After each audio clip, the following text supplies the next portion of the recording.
So, imagine waking up tomorrow and finding out that one of Europe's biggest, most recognizable airlines, a carrier millions of us rely on for our summer holidays and business trips, just vanished. And not because of some massive bankruptcy or because people stopped flying. No. We're talking about a highly calculated, meticulously planned corporate dismantling. A £5.2 billion takedown where, incredibly, the planes themselves are actually worth more than the airline that flies them.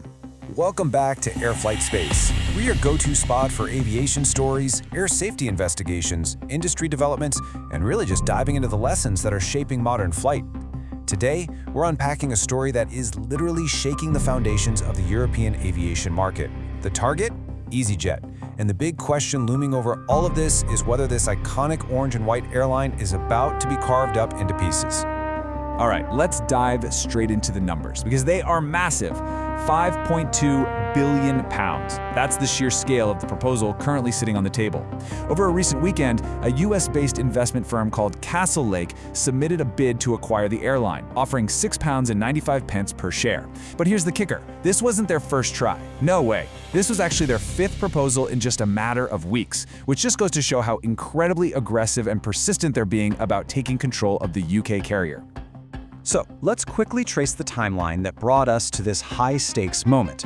For weeks, EasyJet's board essentially kept slamming the door on Castlelake's initial advances, but then, over the July 4th and 5th weekend, things shifted dramatically. The board suddenly signaled they'd actually recommend this fifth offer to shareholders. When the market opened on July 6th, bam, EasyJet's share price immediately jumped 10%. Still, it hasn't quite hit that $6.90 mark Castlelake proposed. And now the clock is ticking really loudly because August 3rd is the absolute hard deadline for a formal offer. Now, at first glance, everything kind of seemed totally normal. Castlelake's stated intentions were exactly what you'd expect from a standard private equity buyout. They claimed they were stepping in to support EasyJet's future growth and its long-term transformation. On paper, it looked like a classic financial rescue or investment play, injecting a bunch of capital to help the airline expand its routes and strengthen its balance sheet. But investigators noticed something a little off. Analysts over at Bernstein started peeling back the layers of Castlelake's corporate history, and they issued a report that completely flipped the narrative. They pointed out that Castlelake isn't your standard private equity firm that buys companies just to run them. Actually, they described the firm as a major player in the aircraft leasing business. And let me tell you, that distinction changes absolutely everything about the true motive behind this £5.2 billion offer. So definitely keep this detail in mind.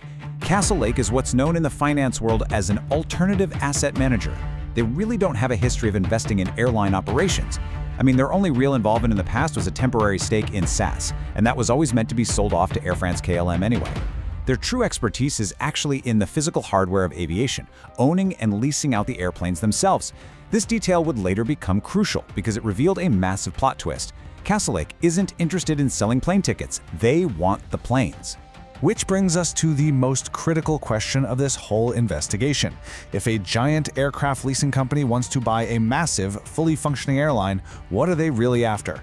Well, the analysts at Bernstein predict that the ultimate endgame here is a total breakup of the company. It completely shifts our focus from figuring out how they plan to run EasyJet to figuring out how they plan to systematically liquidate its most valuable physical components. And here's the predicted anatomy of this whole takedown. Step 1. Acquire the airline and take it private. Step 2. Surgically separate all the highly valuable physical assets, so the airplanes, the engines, the massive order books, away from the day-to-day operations of actually flying passengers around.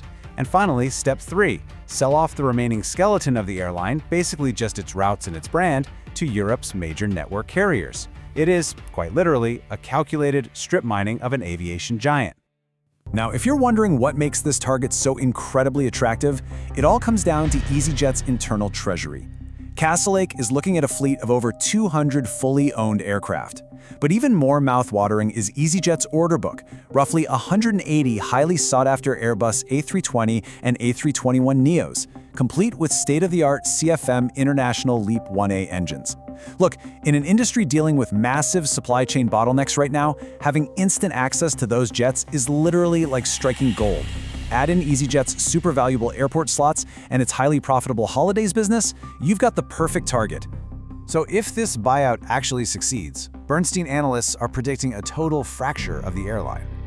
The existing in-service fleet, the near-term deliveries, the airport slots, the holidays division, all of that would likely be carved up and sold off to the 3 major European network carriers.